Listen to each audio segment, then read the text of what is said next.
Welcome to BC shed circle Sangareddy. This is Mallesh. పార్టీలో భాగంగా ఈరోజు ప్రాచీన హోదా పొందిన భాషల గురించి మనం మాట్లాడదాం. ఈ ప్రాచీన హోదా ఎవరిస్తారంటే కేంద్ర ప్రభుత్వం ఇవ్వడం జరుగుతుంది. మరి ప్రాచీన హోదా అంటే క్లాసికల్ లాంగ్వేజెస్ ఇన్ ఇండియా మొత్తం ఎన్ని ఉన్నాయి? క్లాసికల్ లాంగ్వేజెస్ అంటే కేంద్ర ప్రభుత్వం గుర్తించిన భాషలు ఎన్ని ఉన్నాయి, అంటే ప్రాచీన హోదా పొందిన భాషలు ఎన్ని ఉన్నాయి అనేది మనకి ఇంపార్టెంట్. సో దీనిలో మొదటిసారిగా 2004లో తమిళ్ అనే భాషని మొదటిసారిగా ప్రాచీన హోదా పొందిన భాషగా మొదటిసారిగా 2004లో గుర్తించడం జరిగింది. సో తమిళ్ తర్వాత సంస్కృత్ అనేది రెండో భాష ప్రాచీన హోదా పొందిన భాషలు.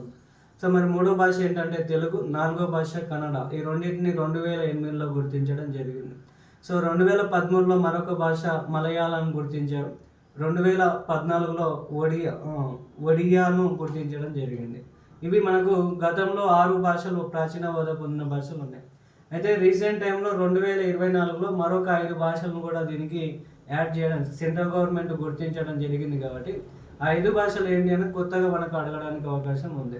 సో ఇప్పటివరకు 6 చూసినాం, ఇప్పుడు మళ్ళీ 5 కొత్తగా వచ్చినాయి. ఏంటి అంటే మొత్తం ఎన్ని ఉన్నాయి ప్రాచీన హోదా పొందిన భాషలు అంటే 11 ఉన్నాయి. సో ఇప్పుడు రీసెంట్గా 2024లో గుర్తించిన భాషలు ఏంటంటే బెంగాలీ ఒకటి, అస్సామీ ఒకటి, మరాఠా ఒకటి, పాలీ ఒకటి, ప్రాకృతం ఒకటి. ఇవన్నీ కూడా 2024లో గుర్తించారు. సో ఇప్పుడు ఏం అడుగుతారంటే ప్రాచీన హోదా పొందిన భాషలు 11 ఏంటి? మొదటగా గుర్తించింది ఎప్పుడు? తెలుగుని ఎప్పుడు గుర్తించారు?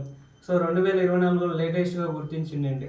ప్రాచీన హోదా పొందిన భాషల్లో ఉన్నాయి ఏంటివి, లేనివి ఏంటివి అనే క్వశ్చన్ అడగడానికి అవకాశం ఉంటుంది. చూడండి, first Tamil, second Sanskrit, third one Telugu, so fourth one ఏంటంటే Kannada, fifth one Malayalam, so sixth one ఏంటంటే మనకు సో ఒడియా అంటాం మనము. సో నెక్స్ట్ రీసెంట్గా గుర్తించినవి బెంగాలీ, అస్సామీ, మరాఠా, పాలి అండ్ ప్రాకృతం. ఓకేనా? ఇవి ప్రాచీన హోదా పొందిన లాంగ్వేజెస్ అంటాం. క్లాసికల్ లాంగ్వేజెస్ ఇన్ ఇండియా అని కూడా మనం చెప్పవచ్చు. Thank you.